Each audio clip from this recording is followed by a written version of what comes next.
lavadave, lukay, kay jo, ano tame? Bar, straight na yung karoano. Lao ba tawa tamaro bar? So, ayan guys. Hinugasan niya yung buhok niya ngayong araw since hindi nga sila nagugas ng buhok everyday. So, this time, hinugasan niya kasi nga daw, magpapastraight siya. Straightening karoano. At large siya, kailan napan, no? So, para magpa-straight daw, 2,000. Sonal Masi, hukarocho. So, naglilinis si Sonal Masi. And pagkarating ko, guys, is luto na yung pagkain. So, ito yung pagkain natin ngayong araw. So, meron tayong rice. Meron tayong dal dito. And meron din tayong ulam, which is galo de batata. And meron din tayong roti. And Papa is going to farm. Papa, keter dyan. Okay. So, everyone is busy. And tinupito na yung mga damit kanina para malagay ko na sa taas. And busy-busy yung lahat ngayon, guys. Diyan, no? Chayla. Magpapastraight na siya ng buhok, guys. 8 hours daw. At kalak, char kalak. Char kalak. 4 hours of hair straightening, guys. Chala. Hi, kasambahay. Guys, because of going outside, because of going out for traveling, I use these white slippers, which I shouldn't have. And now they are very gandu, very dirty already. And now I am washing them. I'm cleaning them so they will become white again. And I cannot remove the stain. Look at this. Look how improved it is. I keep on trying though. But it's not same not as gonna get before. removed anymore. It's 4 days of 4 days of going, and then this is what happened. Very dirty. So tumawag si Mami, nagpapadala siya ngayon ng night clothes kasi nga daw is ipaplansyahin yung buhok niya, inire-reban siya. So marami kasi siyang nakitang mga nagpa-reban dito, guys, nagpa-hair straightening. Kaya nainggit siya. And nakita kasi nila yung buhok ko na nagpa-hair straightening ako. So inumpisahan ng mga tao dito yung pagpapastraight ng buhok and magiging magiging fashion na yan dito. So hatid lang natin yung damit ni Mommy. Hukaroch, bowelu. Kem siya naman si. Boss. Oh, Mommy. Atamar kero dukhi gya boy. Char kalak che. Char kalak. પછી આરામ કાઈ નહીં તું કરજે લો. પછી 3 દિવસ સુધી આરામ નહીં આરામ ને બીના નહીં કરે. એ મારા બાબુ છે એવું છે. So, ayun guys, ini-straighten yung buhok ni Mommy. તારે કરાવું છે લે મારું કરી દીધું ભાઈ ફિલિપિન્સ માં થઈ ગયું મારું. નવરાત્રી સુધી પાછું બહુ લાંબો થઈ જાય પાછા, હા મમ્મી? લાંબો થાય. સ્ટ્રેટ છે ને થાય એટલે. નવરાત્રી કરાવું So, ayan guys. Okay. Tamaru, શું કહેવાય? Straightening Straightening cream siya. So, ito yung ginagamit nilang straightening cream dito, guys. Pela, ek siya kali ke be? બે છે Be siya na? ન્યુટ્રલાઇઝર છે Pela neutralizer, but siya straightening. So, ito yung ginagamit nilang neutralizer. So, ayan yung product nila, guys. Alak sila ba gapat eh? Barek ba? Punch kalak na. So, ayan mga 5 hours nilang i-straighten yan. So, iwanan ko muna si Mommy dito. Mommy, medyo, ha?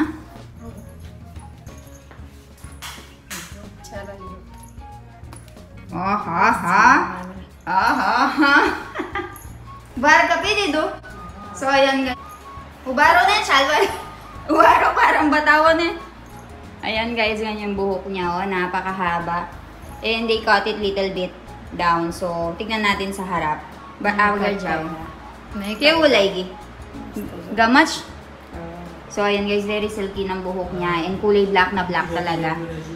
Color kar di doon eh, black wa. Ne, color tayo boy. White gya. નહીં કર્યું લે Kam color nahi kar di doon tame. Che awe. Kam kurta pa bili kar di doon. Kasi guys, once you're putting applying cream, it will be black, right? So, madudumihan kasi yung kurta. Once it touch the clothes, it will be very hard to go and remove that stain. So, ayan. Pinagpalit siya ng t-shirts and all. Guys, magluluto tayo ngayon ng tinatawag nilang soya bean sack, which is uulamin natin yung soya bean and gagawa tayo ng dish out of it. So, ngayon is nagpakulo na ako nitong water and papakita ko sa inyo yung process ng paggawa nito. Mommy, suba na ano, Apra? Soya bean. Soya bean. So, guys, ito yung pinakuluan ko. And right over here is yung mga soya beans na siyang lulutuin natin. And maglalagay tayo ng kaunting salt para kahit papaano is ma-absorb ng mga soya bean yung lasa niya. So, after that, maglalagay tayo nitong turmeric powder. Pachi, karang ano, Apra? Okay. So, hahayaan lang natin na maging soft ang mga yan. And then, afterwards, lulutuin natin siya and we'll be cutting vegetables. Paano na? So, we'll be, guys, we'll be making it soft. Like, papalambutin natin in easy term. So, slow flame lang din yung kailangan, guys. Medyo na-absorb na ng kaunti yung tubig o nawawasan na siya. So, dito naman, guys, maghahati-hati tayo ng mga tomatoes and iba't ibang mga vegetables. Papakita ko sa inyo kung paano. Guys, i-set up lang natin itong blender na gagamitin natin. Kaju. So, we will be putting cashew nuts. Kilo jowa siya, pra? So, ayun guys, dito talaga sa bahay namin, marami kang makikita mga almonds, cashew nuts, mga pistachio. So, maraming nagbibigay kasi tuwing may okasyon. So, kailangan natin ng ganito yung cashew nuts. Kaunti lang naman. Siya, mami? Toj. So, toj yung tawag nila dyan, guys. So, toj yung tawag nila dyan, guys. Mami ba tao, toj? So, ano yung tawag natin sa ganito, guys? Sa Pilipinas. Dito sa Gujarat, ang tawag nila dito, toj. Apachi? Okay. Meron din tayong paminta.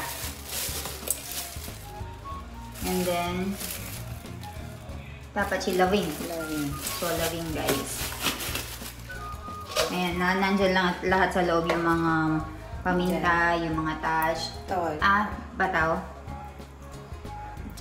Apela. Badya. Hindi ko alam ano ang tawag dito, guys, pero pa-star siya. Lagay na natin. And tamalpatra. Bay leaves. So, yun yung mga pinaglalagay niya. Abi Josh? Huche? Elchi. So, elchi yung tawag nila dito, guys. And then, paninay mo ko ano? Nay na ko ano? Okay. So, tomato yung lalagay natin sa susunod. And hindi na daw natin siya lalagyan ng tubig kasi nga medyo juicy na to. After nun, guys, isahati-hatiin lang natin yung mga tomatoes. So, ayan. Into small pieces lang naman. Gravy, mother. This is for the gravy daw, sabi ni mommy.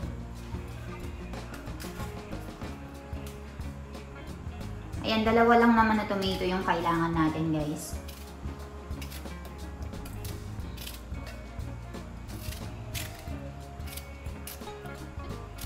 Ng kaunting tubig para daw mas marami yung gravy natin. Iso? Jiro ang ilagay. Itong jiro.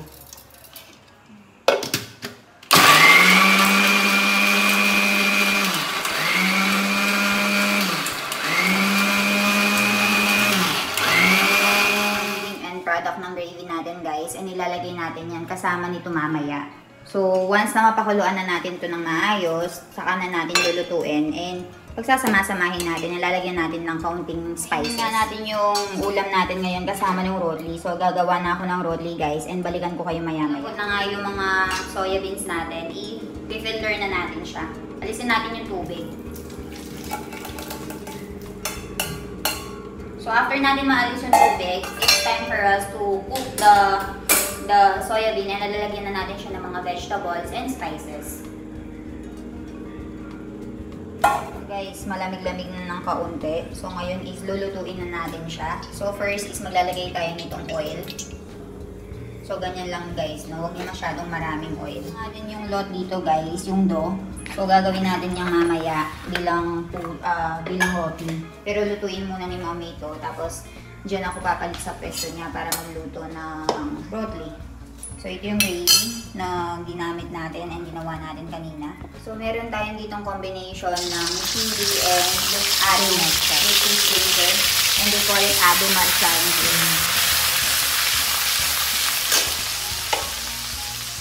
And this one is what we call hing, guys. So, naglagay na rin si Mami dito ng zero. And ito yung tinatawag nilang hing.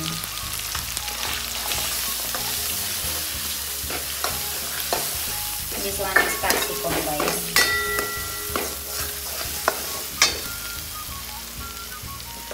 So, kailangan lang natin na hintayin na hanggang maluto yung capsicum na yan. And then, maglalagay na tayo ng mga spices afterwards.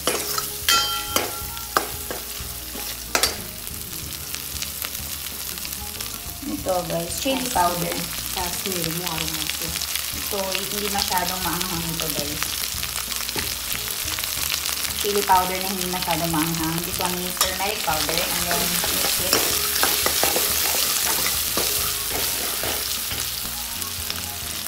Then, maglalagay tayo nitong cumin powder. And now, it's time for us to put the gravy.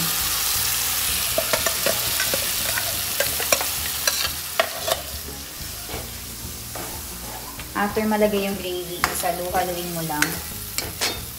Then, okay na siya. Hayaan mo lang na pumunta yung oil sa taas. Tapos, ilagay mo yung soya bean dito. So, inuubos lang talaga natin para hindi masayang, diba? Sayang naman. Haluin mo lang, guys. And hintay ka lang. And then, afterwards, maglagay ka nitong salt. So, depende sa'yo kung gusto mo ng maalat. Depende sa'yo kung paano mo lalagay yung salt. Kung gusto mo ng maramihan. Kasi nga, dinagdagan na natin ng salt kanina ito, diba? Garam masala. This one is another spices, which is garam masala. Bukas, Mami. Sikawa din. Sabi ni Mami is, lulutuin lang daw natin yan ng maayos hanggang sa maghiwalay na yung peel and umakyat na sa taas. Teal chuto pala na. Oo. Tayo suti. Dahil na merong tubig-tubig yan, guys, kailangan lang natin na alisin yung mga tubig-tubig by, anong tawag doon? Gaganyanin mo lang. Mami.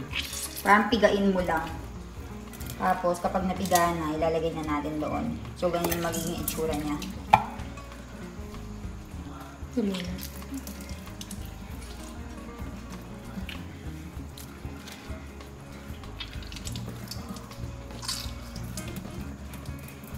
So, kapag okay na yung, guys, oil and umakyat na sa taas, tapos na siya. So, that's the time that we'll be putting this varied or this soy. So, ayan guys, umakyat na yung oil. That means okay na. Matlab barabar siya.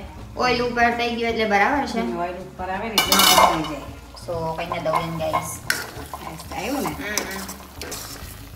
Ito sikay. Barabar. So, ayan, meron na tayong gravy. And now, we will be putting this soya bean. Ito sikay. Diba? Kung nabaya na akin sikay. Pani alche thodi. Ayan, hahaluin lang natin siya, guys. And medyo siya, malapot. So, ang gagawin natin is maglalagay tayo ng kaunting tubig. Yung tubig. Basta. So, ayan guys, meron na siyang water. So, hahayaan lang natin na maging malapot ulit. And lalagyan natin itong tinatawag nilang kasturi methi. Kasturi methi matlab mo siya, Mami? મેથી જ આવે મેથી. મેથીની ભાજી આવે ને તેને ઉકળી દેવાની. એવું છે. So, dinry daw siya na baji. Metin baji. Kaya naging ganyan yung itsura. And madalas din siyang inaano sa spices. Tapos tatakpan na natin. Hayaan lang natin na ma-absorb.